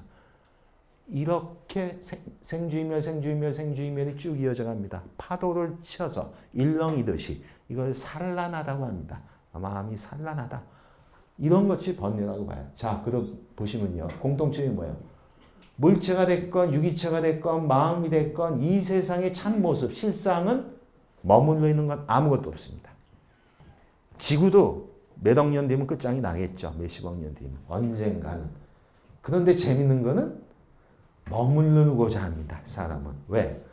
물체도 45억 년은 있고 사람의 몸은 80이나 100년은 갈 테고 더욱이나 잠시 찰나지만은 이것이 흐름을 형성해 가기 때문에 사람은 머무르고자 합니다. 왜? 이대로 방치하면은 죽음이라고 하는 것을 벗어날 수가 없기 때문에 거의 사람은 본능적으로 이쪽에 있는 주에 꽂히게 됩니다. 그래서 여기를 계속 붙잡고자 하죠. 그거를 우리의 욕망은 유주라는 얘기예요. 머물러서 있고자 한다고. 사실 인지상정입니다. 소중하고 욕망이 크면 클수록 그것은 끝까지 내 손아귀에 같이 있고자 합니다. 그것이 물건이 됐건 배우자가 됐건 여러분이 소중하게 여기는 가치가 됐건 뭐든지 머물러 있길 바라죠. 근데 세상은 머물러 있는 건 아무것도 없습니다. 어긋나죠. 이 어긋남으로 인한 충돌의 정서적 상태, 그것을 괴로움이라고 합니다. 자, 이 어긋남으로 인한 상실감, 불만족인데 해결책은 둘 중에 하나예요. 아주 논리적입니다. 어느 한쪽에 맞추면 될 거 아니에요? 어떻게 돼요? 실상을 욕망에 맞추거나 욕망을 실상 쪽에 맞추면 됩니다. 첫 번째, 실상을 욕망에 맞춰요. 즉 세상의 이치를 내가 원하는 데에 맞춰야 되죠. 실상을 바꿔야 됩니다. 세상의 이치를 변질시켜야 돼요. 어떻게 돼? 세상을 고정불변하게 붙잡아 놓으셔야 된다고. 그건 신도 못합니다. 붙잡아 놓을 건 아무것도 없어요. 첫 번째 대안은 논리적으로 불가능합니다. 우리가 잡아놓을 건 아무것도 없기 때문에 남는 거는 딱 하나만 남아요. 뭐가 남아요?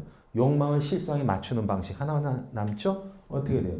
욕망을 실상에 맞춘다는 얘기는 우리의 마음을 바꾸고 욕망을 줄이고 번뇌를 없앤다는 거예요. 근데 그거는 논리적으로 가능하다는 얘기입니다. 왜? 내가 바뀌면 되기 때문에. 세상을 바꿀 수 없다면 나를 바꾸라는 얘기예요. 왜? 대안은 그거밖에 없다는 얘기입니다. 결국은 세상이 머물러 있지 않듯이 우리도 머물러 있고자 하면 안 된다. 즉 소유와 집착을 강요하면 안 된다는 얘기입니다. 그래서 불교는 결국 이 얘기를 하고 싶은 거예요. 결국은 무집착을 얘기하는 겁니다. 머물러 있는 게 없기 때문에 여기서 그 집착하지 말자. 그렇게 되면 결국 번뇌는 사라질 것이다. 그렇게 하면 해탈과 열반의 길을 갈 것이다. 하는 이런 얘기를 하는 겁니다. 그러니까 어떻게 보면 논리적인 거예요. 세상을 바꾸고자 하지 말고 네 마음을 바꾸라는 얘기입니다. 왜? 그거밖에 없기 때문에. 세상을 바꾼 것 같아도 뭘 바꿨어요?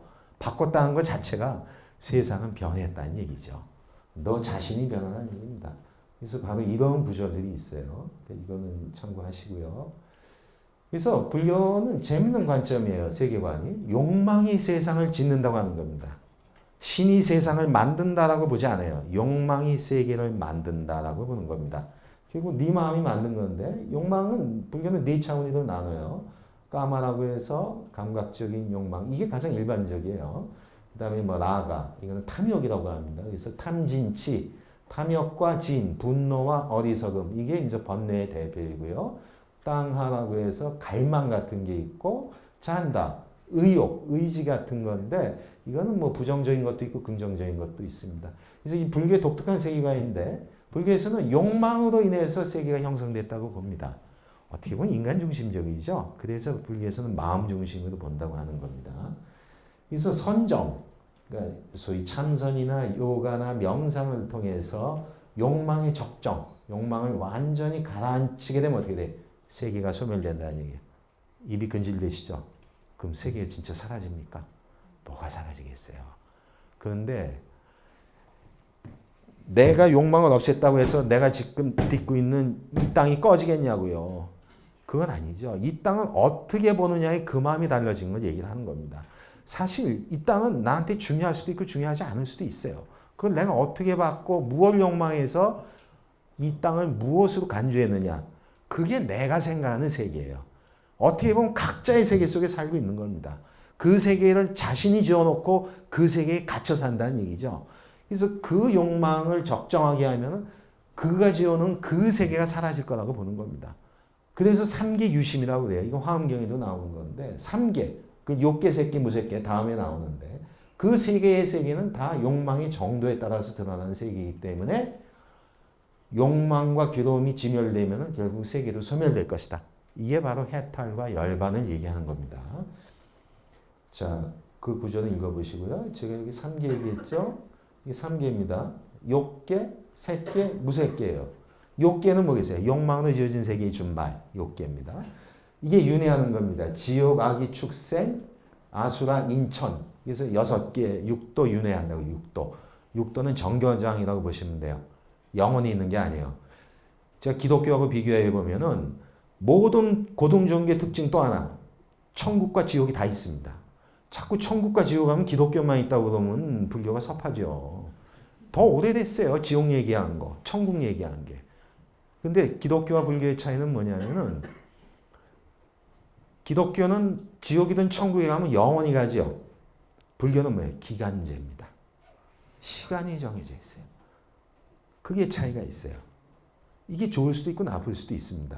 지옥 간 사람한테는 좋겠죠. 언젠가는 빠져나올 가능성이 보이니까. 천국 간 사람한테는 좀 섭섭할 수가 있어요. 언젠가는 다운될 테니까. 그런 겁니다. 그리고 또 하나가 있어요. 불교는 역사가 오래됐기 때문에 천국의 숫자도 많습니다. 세볼까요? 여기 지금 욕계에 6천이죠? 색계에 18천이죠? 그리고 4천이에요. 총 합치면 뭐예요? 28천이 있어요. 28개의 천국이 있습니다.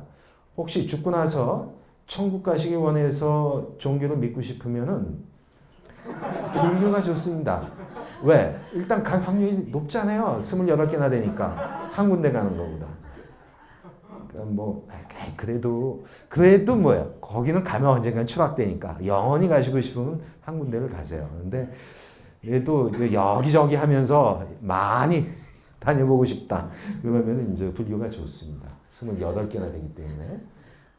크게 보면 지옥, 악이, 축생, 아수라, 인하고 천이죠. 28천까지 해서. 뭐 지옥은 아실 테고. 뭐 다 비슷해요. 기독교나 살벌한 얘기는 다 나옵니다. 예? 그다음에 악귀, 불교에만 있죠. 악귀 이제 배고파서 그런데 뭐 배고픈 괴로움이 있는데 이게 목구멍이 바늘구멍만 해요. 근데 신라 호텔 뷔페 같은 게 차려진 거야. 재밌죠. 차라리 배만 계속 고프면 좋은데 산의 진미가 있는데 못 먹잖아요. 그러니까 더 괴롭겠죠. 재밌죠. 어쨌든 안 가봐서 잘 모르겠어요. 축생은 우리 주변의 동물이라고 보시면 되고 아수라는 싸움질만 해요. 그래서 아수라가 모이면 아수라장이 되죠. 개판된다는 얘기예요. 싸움질만 하니까. 그리고 이제 사람, 천인데 자 여기 보세요. 일단 천들이 많아요. 뭐 들어본 것도 있고 많은데 저도 못 외웁니다. 가보지도 않았고 지금 가면 안 되죠. 죽어야 가는데. 근데 여기 지금 공무변처천, 식무변처천, 무소유처천, 비상 비비산처천 있죠. 그런데 여기 초선, 2선, 3선, 4선 있고 공무변처정이 있습니다. 그래서 선정이에요. 이 상수멸정 빼고 나면 4선, 4정, 8선정이라고 합니다. 저기 이쪽에 선정을 썼죠? 선정은 그냥 명상이라고 보시면 돼요. 불교 특유의 명상 방식인데 선정이 있어요. 그리고 여기는 천이 있죠. 천국이 있잖아요. 뭘 뜻합니까? 천국에 어떻게 하면 간다는 얘기예요? 명상해야 갔습니다. 기독교식으로 믿음을 통해서 가는 게 아니고 불교의 천국은 어떻게 명상을 해야 갑니다. 여러분이 이 중에 다 찍으세요. 이 중에서 뭐 범보천쯤에 가시고 싶으면 일단 살아있을 때 초선을 돌파하셔야 됩니다. 그러고 나면은 살아있을 때에는 그 경지를 글쎄 체험할 수 있지만은 결국 죽게 되면은 그 자는 초선에 해당됐던 걸 체험한 자는 여기에 해당되는 어딘가를 간다. 이렇게 봅니다. 믿거나 말거나 하지만 독특한 세계관을 알 수 있죠. 명상 중심의 세계관이라는 걸 알 수 있어요. 여전히 마음을 가지고 세계를 본다는 얘기입니다. 그래서 해당하는 선정에 갔을 경우에 그쪽에 가는 거예요. 여기 새끼는 뭐냐면은 욕망은 다 제거됐고 이제는 뭐예요? 물질적인 이미지들만 남는다는 얘기예요. 그래서 불교에서 물질은 색이라고 하는 거예요. 근데 여기 가면 무색이죠. 물질적인 이미지까지도 다 탈락됐다는 그 얘기를 하는 겁니다. 그래서 세상을 움직이는 힘은 업이라고 봅니다. 결국 욕망인데 업은 행동이라는 뜻이에요. 행위입니다. 뭐 욕망으로 지은 행위를 업이라고 합니다. 그래서 결국 욕망이 세상을 짓는 거기 때문에 세상을 움직이는 힘은 업이라고 보는 거죠. 그래서 이건 유명한 구절이죠. 출생에 의해 천한 사람이 되는 게 아니고 출생에 의해 브라హ만이 되는 게 아니고 행위에 의해 천하고 행위에 의해 브라హ만, 당시의 최고급이 될 수 있다. 출생에 의해서 된다면 신분제겠죠. 카스트 제도죠. 행위, 업에 의해서 된다는 얘기는 카스트 제도를 거부하는 겁니다. 실제로 혁명적이었던 거예요. 지금 인도에 가면 아직도 카스트 제도가 있습니다. 2500년 전에 붓다는 카스트를 거부했습니다. 단 사회적으로는 얘기를 하지 않았어요. 승가 내부에서만 카스트를 허물었는데요. 자, 이런 업을 가지고 간다는 얘기예요. 업은 의지나 의지를 동반한 행위, 행동이에요. 그 결과로서의 영향력인데 요 말씀만 드리죠. 행동과 운동의 차이는 아세요? 차마 이걸 내가 못 놓겠는데 너무 떨어지죠. 이건 운동입니까? 행동입니까? 운동이죠. 근데 제가 이렇게 거는 건 뭐예요? 운동이에요? 행동이에요? 이거는 행동이라고 봐야 됩니다. 왜? 내가 이리도 갈 수 있지만 이쪽으로도 갈 수 있잖아요. 근데 이걸 놨는데 얘가 지금 이렇게 떨어지다가 다시 놓으니까 이제는 위로 올라가고 싶어. 해서 가면 뭐예요? 이건 행동입니다. 차이가 어디에 있어요? 자유의지의 문제입니다. 어떤 움직임이 있어서 자유의지가 전제되어 있다면 그거는 행동으로 봐야 됩니다. 근데 자유의지가 없이 정해진 법칙에 따라가면 그건 운동이에요. 근데 인간의 움직임 행동이라고 그러죠? 자유의지가 전제되어 있다는 얘기예요. 근데 자유의지가 있으면 좋습니까? 좋은 점도 있지만 책임을 져야 된다는 얘기예요. 예? 지하철을 타고 가다가 그 사람이 많이 좀 틈새가 있는데 지하철이 회전을 해서 휘 꺾어지다가 하면 어떻게 돼요? 자연스럽게 가서 저는 안 그렇겠지만 어떤 남자가 어떤 여자한테 이렇게 붙게 됩니다. 그렇게 되면 어떻게 돼요? 원심력에 의한 법칙에 의해서 가면 운동이죠. 그 여자가 불쾌하면 안 됩니다. 그리고 이거는 법적으로 고발될 처지도 아니에요. 그런데 평범하게 가는데 괜히 갔다가 들이대면 어떻게 돼요? 이거는 성추행이 됩니다. 도덕적, 법적 비난을 받아야 되겠죠. 왜? 자유의지가 있는 거예요. 자유의지가 있다는 얘기는 붙일 수도 있었지만 안 붙일 수도 있었다는 얘기예요. 붙였다면 거기에 대한 책임을 지어야 된다는 얘기입니다. 운동이 아닌 행동에는 책임이 따라가요. 그래서 영향력을 받는 것을 업보라고 합니다. 업을 지었다는 얘기는 자유를 전제했고 그 지은 행위는 모든 행위는 결과를 언젠가는 받는다는 거예요. 당장이 아니어도 언젠가는. 이것도 믿음일 수 있는데 이런 얘기를 합니다. 결국은 인간사는 의지를 전제한 업의 것이기 때문에 자업자득이라고 부르는 거예요. 불교가 없을 핵심이 자업자득이에요. 자신이 지은 그 행위에 따라서 그 과보를 스스로 다 가져간다는 얘기예요. 그럼 불교식으로는 뭐예요? 현재 내 삶의 조건 선행 전생이 있다고 믿죠. 그 전생이 지어온 업의 결과라고 봅니다. 근데 여러분 기억이 안 나죠? 기억이 안 나는 나도 잘 모르는 것에 정해졌다. 그러면 결정론이라고 하겠죠. 운명론. 그런데 그건 업이 아니죠. 업은 여러분이 기억은 못하도 그때의 행위의 것이라면 그 행위는 자유가 전제되어 있죠. 따라서 그 당시의 자유의 결과라고 보는 겁니다. 근데 더 의미 있는 거는 미래 얘기예요. 미래가 어떻게 될지 궁금하세요? 그 현재를 보면 안다는 얘기죠. 현재 짓는 업이 그거에 따라서 미래는 바뀌어간다는 얘기입니다.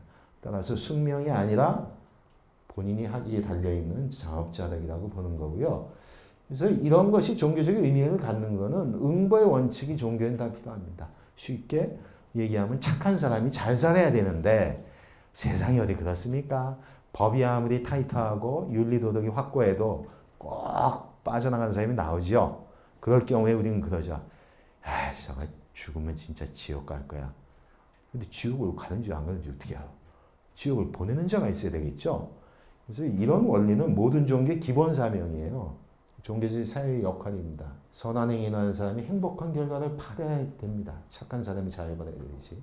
칸트식으로 얘기하면 뭐 도덕과 행복이 일치인데 실제는 안 그런 경우가 많죠. 이걸 어떻게 해결하느냐. 외부의 심판자를 두면은 그게 바로 전지전능한 하나님이 될 거예요. 하나님도 이런 점에서는 필요하다고 볼 수 있죠. 이렇게 필요하다고 하는 걸 칸트는 이제 요청한다고 얘기를 했어요. 또 복잡한 문제가 나오는데 어쨌든 심판자로서의 기독교적인 신도 그런 역할을 하면 좋겠어요. 세상에 나쁜 놈이 너무 많으니까. 근데 불교식은 어떻게 해결하냐면 자업자득이에요. 특정한 심판자가 있는 게 아니라 바로 이때 윤회가 등장하는 거죠. 네가 한 그대로 갈 거라는 얘기예요. 동국대학교가 충무로에 있어서 저기 장충동 쪽으로 가면 유명한 족발집들이 있고 이쪽으로 가면 충무로에 개집이 수백 개가 있습니다. 거기서 또 만날지 모르죠. 우리가 어떻게 생각하느냐에 따라서 족발집이냐 개집이냐 하는 건데 불교는 이건 다 자업자득이라고 봅니다. 웃으시는데 이걸 진짜 그냥 자꾸 믿음을 얘기하잖아요. 이 철학 전공하는 사람이 믿음 얘기니까 이상할지 모르는데 이걸 믿으면 달라진다니까. 여러분이 기독교적인 신앙관에서 섭리와 죄를 믿으면은 달리 살 거 아니에요. 여기도 제가 충무로 계집 얘기해서 그렇지 윤회라고 하는 거고 그것이 자업자득이라고 하는 이 원리를 진짜 팩트처럼 사실로 믿어버리면 어떻게 돼? 개처럼 안 산다는 얘기라고. 그래서 종교가 가치가 있다는 얘기예요. 믿음을 통해서 그의 삶이 달라지기 때문에 하는 얘기입니다. 뭘 믿더라도 안 믿는 것보다는 나을 수는 있어요. 뭐 세상이 있지. 이게 이제 연기 얘기인데 이 무수히 많은 조건들이 화합하다 보니까 핵심만 얘기할게요. 이렇게 성을 의존하니까 계속 변화해가죠. 영원 불변한 건 없다. 무상이고 우리 내면에도 고정불변하게 남아있는 실체, 자아라고 불리우는 거 그런 거 없다. 그런 게 없기 때문에 고정불변하게 남아있는 영원한 것, 집착할 만한 것 그런 것도 없다. 그리고 나의 것이라고 소유할 만한 그런 실체도 없다. 이 얘기예요. 그러니까 결론은 뭐예요? 삶을 살면서 머물러 집착하거나 소유하려고 하지 말라는 얘기예요. 물론 필수적으로 할 수밖에 없는 건 있지만 가급적 줄이는 게 나은 거고 그래서 결론적으로는 이렇게 무와 무집착으로 가게 되면 즐거움과 괴로움을 같이 할 수 있을 거라는 겁니다. 상호 간에 공감을 통해서. 즉 동락을 불교에서는 자라고 그러고 동고 슬픔, 괴로움을 같이 느끼는 걸 비라고 합니다. 그래서 자비라고 하는 거예요. 자비. 이건 상호 존중이죠. 그래서 이 불교의 핵심적 교리를 쭉 얘기했는데 결론은 뭐예요? 연기임으로 자비라는 얘기예요. 서로 의존하고 있기 때문에 서로 존중해야 된다라고 하는 것이 불교의 가장 큰 가르침이라고 볼 수 있습니다. 그래서 이런 것들을 가는 길이 바로 이제 수행이라고 해서 계율을 지키고 선정을 하고 지혜를 연마하고 그런 구절들이 69번에 나오고요. 또 무집착과 무소유 이런 것들도 이 364 개송에 나오고 있습니다. 살아가야 될 방식에 있어서는 자비를 강조하는데 결론은 이거죠. 살아있는 모든 것은 다 행복하여라. 살아있는 모든 것, 불교에서는 중생이라고 합니다. 모든 중생은 다 행복하라. 최고 행복은 뭐겠어요? 불교에서 보면 열반이라고 하는 겁니다. 모든 괴로움에서 벗어난 그 상태. 그렇기 때문에 인간으로 나서 부처가 돼서 열반에 가는 것도 중요하지만은 살아있는 모든 것들은 서로 의존하고 있기 때문에 슬픔과 괴로움을 같이 하는 게 좋다는 겁니다. 그래서 아주 재밌는 비유를 하죠. 어머니가 외아들을 지키듯이 정말 어떻게 지키겠어요? 자기가 목숨을 걸고 지키겠죠. 모든 살아있는 것에 대해서 한량없는 자비심을 내라. 이때 자비라고 썼는데 정확히 얘기하면 연민입니다. 비. 자보다도 비가 더 중요하죠. 슬픔을 공감해야 된다는 얘기입니다. 그래서 불교가 얘기하는 최상의 상태, 열반이죠. 닐바나입니다. 음을 따서 열반인데 불이 꺼진 거예요. 불어오는 바람에 의해서 야기된 그 불이 꺼지는데 비유는 이렇게 될 수 있습니다. 대장장이가 풀무지를 멈추게 되면은 자연스럽게 불이 완전히 꺼지게 되죠. 이런 풀무질, 이런 게 이제 부는 바람과 같은 건데요. 결국 스스로 번뇌와 집착을 스스로 단절한다. 그럼으로 해서 번뇌의 불꽃이 완전히 꺼지는 거예요. 일시적으로 꺼지는 게 아니고 꺼진 불도 다시 보는 게 아니고 옆에 가서 훅훅 불어도 다시는 번뇌가 사라지지 않는 완전한 꺼짐을 뜻하는 겁니다. 자, 그거는 이제 묘사하는 게 이렇게 적정, 샨타라고 해서 고요함, 정멸, 소멸이죠. 니로다. 이건 번뇌 소멸이기도 하고 이렇게 되면 윤회를 낳는 것이 바로 번뇌로 인한 업이라고 보기 때문에 다시는 윤회하지 않는다. 거기서 벗어나 해탈입니다. 다시는 재생하지 않죠? 불재생이니까 줄여서 불생입니다. 기독교하고 비교할게요. 모든 종교는 현상을 문제가 있다고 보고 그 종교를 믿으면 구원을 해준다고 그러죠. 기독교는 현상을 죄라고 보기 때문에 가장 행복한 상태는 뭐겠어요? 죄에서 벗어난 거죠. 속죄, 사면, 면제받은 겁니다. 그렇게 되면 어떻게 돼요? 영생이죠. 영원히 사는 거예요. 그건 기독교식의 죽음의 극복 방식입니다. 영원히 사는 거예요. 비교해 볼까요? 불교는 뭐예요? 영원히 사는 게 아니죠. 불생입니다. 기독교의 구원이 영생이라면 불교의 구원은 불생입니다. 불생은 첫째, 다시는 나지 않는다. 윤회하지 않는다는 뜻이죠. 그 뜻도 되고 또 하나는 뭐예요? 어떠한 번뇌 망상도 일어나지 않는다는 뜻도 될 것입니다. 결국 같은 얘기가 될 텐데 극단적 대비죠. 기독교는 영생을 추구한다면 불교는 불생을 추구하는 겁니다. 이 자체가 기독교와 비교해 봤을 때 어떤 특징이 나오는 거라고 볼 수 있습니다. 그래서 이런 그 열반의 정의도 나오죠. 소유와 집착이 없는 것. 그런 의지, 저게 열반인데 열반은 이렇게 하죠. 늙음과 죽음의 소멸. 즉 생로병사의 완전한 소멸. 따라서 노병사가 일어나지 않으려면 불생이 맞죠. 그래서 영생이 아닌 불생이다. 이렇게 볼 수 있습니다. 잘 고르셔야 돼요. 그래도 난 영원히 사는 게 좋아. 그럼 할 수 없죠. 근데 불교인들은 그거보다는 아예 나지 않는 게 좋지 않은가 이렇게 생각을 합니다. 그래서 뭐 깨달음이라고 하는 거 여기 한번 이거 보세요. 오늘 붓다 얘기는 많이 나왔는데 붓다의 정의가 나오죠. 붓다 깨달은 자인데 여기 보세요. 붓다 부처가 누구냐? 윤회에서 벗어났다는 얘기죠. 즉 죽음을 극복했다는 뜻. 그리고 티끌 더러움 청정 번뇌가 다 소멸됐다는 얘기입니다. 번뇌 망상. 따라서 부처가 누구냐? 이제 알 수 있죠. 딱 두 가지입니다. 번뇌가 소멸된 자. 그로 인해서 다시는 나지 않는 자. 윤회하지 않는 자. 그러니까 청정과 불생. 이것이 바로 부처의 정이다. 이렇게 볼 수 있습니다. 그래서 마지막을 얘기하죠. 그 상태, 붓다의 상태를 얘기하는 겁니다. 물속의 고기가 그물을 찢는 것처럼 이거는 그 당시에 비유가 있었어요. 그러니까 어부가 큰 고기를 이렇게 그물에 잡아놨는데 어떤 큰 고기 하나가 그물을 뚫고서 뛰쳐나가더래요. 그걸 붓다께서 봤다는 얘기예요. 자기의 족쇄가 됐던 그물을 스스로 찢고 나가는 거죠. 불이 다 타버린 곳으로 돌아가지 않는 것처럼. 요새 산불이 많이 나는데 산불이 쭉 해서 올라가죠. 어디로 갑니까? 바람이 부는 대로 가겠지만 나무가 있는 대로 타잖아요. 이미 다 타버린 데는 거기 불날 이유가 없죠. 이미 다 타버렸다는 얘기는 뭐예요? 다시는 번뇌의 불꽃이 일어나지 않는 그런 거라는 얘기입니다. 그래서 모든 속박을 끊어버리고 무소의 뿔처럼 혼자서 가라. 이때 혼자서 간다는 얘기는 드디어 붓다가 됐다는 뜻이라고 볼 수 있겠죠. 마지막 비유입니다. 이게 참 아름답죠. 소리에 놀라지 않는 사자처럼, 그물에 걸리지 않는 바람처럼, 물에 오염되지 않는 연꽃처럼, 무소의 뿔처럼 혼자서 가라. 사실 이거는 설명 안 하고 가는 게 좋은데 여기 소리, 그물, 오염된 물, 뭘 상징합니까? 번뇌, 그로 인한 속박을 상징합니다.